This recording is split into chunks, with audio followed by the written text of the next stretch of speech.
શહેરમાં છેલ્લા ઘણા સમયથી બોગસ ડૉક્ટરો પકડવાની એક ઝુંબેશ ચાલે છે, જે અંતર્ગત 2020માં ઘર ડીસીબી દ્વારા ₹1 કરોડના મુદ્દામાલ સાથે એક એમડી ડ્રગ્સનો કેસ કરવામાં આવેલ, જેનો આરોપી આદિલ સલીમ નુરાની રહે ગોળદોડવાળાનો આરોપીને પકડી અને લાજપોર જેલમાં અટકમાં મોકલી આપેલો હતો, જે 2020થી લાજપોર જેલમાં છે.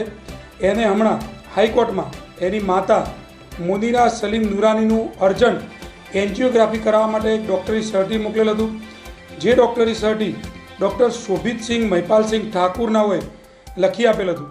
એ ડૉક્ટરી સર્ટીમાં ડૉક્ટર દિલીપ કે તડવી MBBS MDનું રજિસ્ટર નંબરવાળું સર્ટી મોકલેલ હતું. આ સર્ટી એને હાઈકોર્ટમાં જામીન માટે મૂકતા એની તપાસ કરવા માટે હાઈકોર્ટે અમને સૂચન કરેલ, જેની તપાસ કરતાં એવું જાણવા મળેલ ડૉક્ટર દિલીપ તડવીનો સંપર્ક કર્યો. દિલીપ તડવીએ આ સર્ટી બનાવી આપેલ નથી.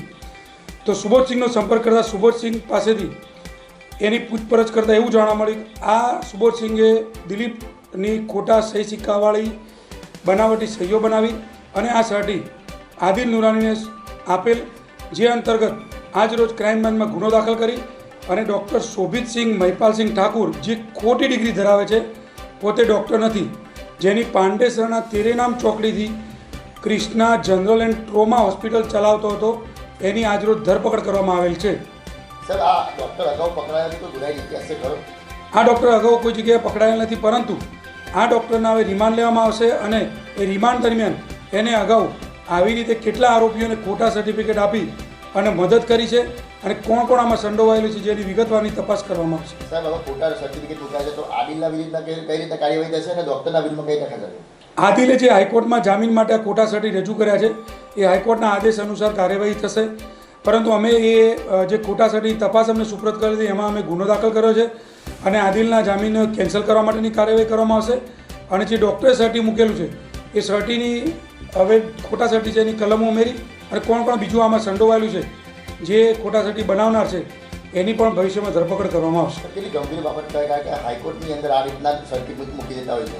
આ ખૂબ જ ગંભીર બાબત છે કે જે ખોટા સર્ટી મૂકી અને હાઈકોર્ટને ગેરમાર્ગે દોરવાનો અને પોલીસને ગેરમાર્ગે દોરવાનો જે ગુનો એમને આચર્યો છે, એટલા માટે ક્રાઇમ બ્રાન્ચમાં અત્યારે ગુનો દાખલ કરવામાં આવેલ છે અને આગળની તપાસ ચાલુ કરવામાં આવશે. અગાઉ કોઈને આને પ્રાથમિક તપાસમાં આવી રીતે સર્ટી આપીને જામીન અપાઈ દીધે એવું બનાવ બને સામે?